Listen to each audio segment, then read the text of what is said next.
Maka Krisalom Tulungagung 12 Oktober 2025. Tema Alkitab. Dalam katekesi sebelumnya kita telah membahas tentang Perjanjian Baru. Maka pada minggu ini kita akan membahas tentang satu hal yang menarik dalam Perjanjian Baru. Dalam Alkitab kita terjemahan bahasa Indonesia, kita akan menemukan beberapa kalimat atau ayat dalam Perjanjian Baru yang diapit oleh tanda kurung siku. Mungkin karena terbiasa membaca Alkitab, banyak orang Kristen yang tidak mempertanyakan mengapa ada ayat-ayat yang ada dalam tanda kurung siku. Katekesi minggu ini kita akan membahas tentang hal itu. Sebagaimana telah kita ketahui bahwa Alkitab kita diterjemahkan dari manuskrip-manuskrip kuno. Ada yang berbentuk gulungan dan ada yang berbentuk kodek. Kitab-kitab dan surat-surat yang ditulis dalam bentuk gulungan adalah kitab dan surat terpisah. Belum seperti Alkitab kita sekarang yang satu buku memuat semua. Sebab gulungan-gulungan itu ditulis sebelum gereja menetapkan susunan Alkitab. Jadi Injil Matius ada gulungan sendiri, Injil Markus ada gulungan sendiri, demikian juga dengan Injil yang lain. Dan surat-surat para rasul semuanya terpisah-pisah. Kemudian ada Alkitab dalam bentuk kodek raksasa yang umumnya berasal dari tahun 300 sampai 900-an. Alkitab berbentuk kodek adalah hasil produksi gereja setelah susunan Alkitab disepakati.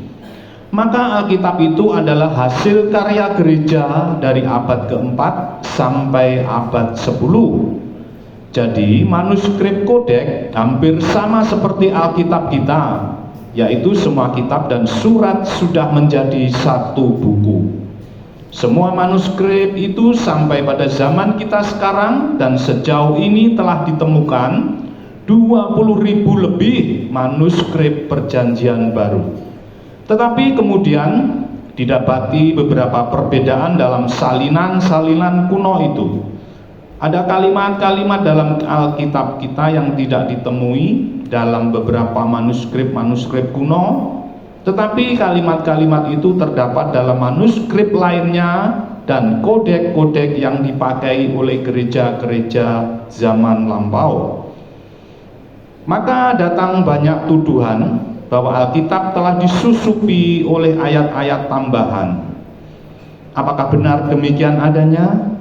Memang hal itu telah menjadi polemik di antara para teologi dan pihak-pihak non-Kristen yang melempar tuduhan. Contoh dalam doa Bapa Kami yang tertulis dalam Matius, kita akan menemukan ayat yang dikurung siku. Karena engkaulah yang empunya kerajaan dan kuasa dan kemuliaan sampai selama-lamanya. Amin.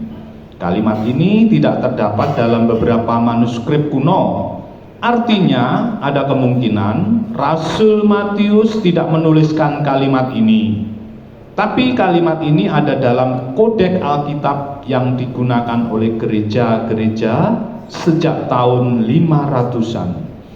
Itu artinya bila memang benar ayat ini adalah tambahan dari gereja, hal ini hanya bersifat liturgis yang tujuannya adalah untuk mempermudah jalannya ibadah. Sejak zaman kuno, gereja telah menggunakan doa Bapa Kami sebagai doa wajib dalam peribadatan dan didoakan dengan membuka kitab. Bila mengikuti naskah asli tulisan Matius, maka doanya tidak memiliki akhiran. Sementara sejak zaman para rasul, gereja terbiasa menutup doa dengan ucapan pujian pada Allah dan diakhiri kata amin.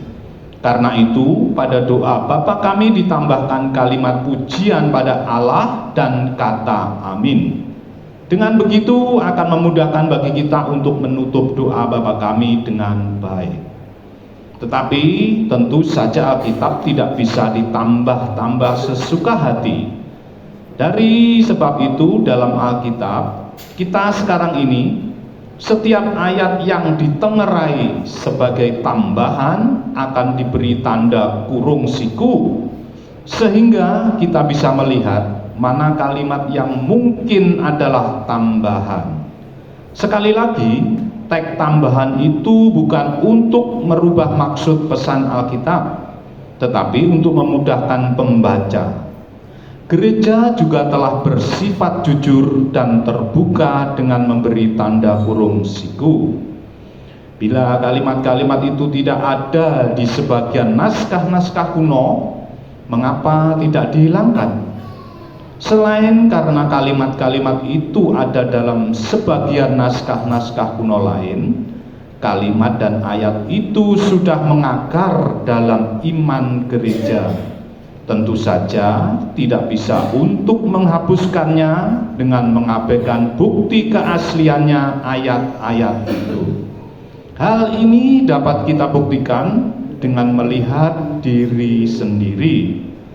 Saat berdoa Bapa kami, kita tentu akan tetap mengucapkan kalimat tambahan yang ada dalam Injil Matius, sebab hal itu sudah mengakar dalam iman kita. Kita akan mengalami lebih dalam tentang ayat-ayat yang kemungkinan adalah tambahan dalam Alkitab pada katekesi-katekesi mendatang. Kemuliaan kepada Bapa dan Putra dan Roh Kudus, seperti pada permulaan, sekarang, selalu, dan sepanjang segala abad. Amin.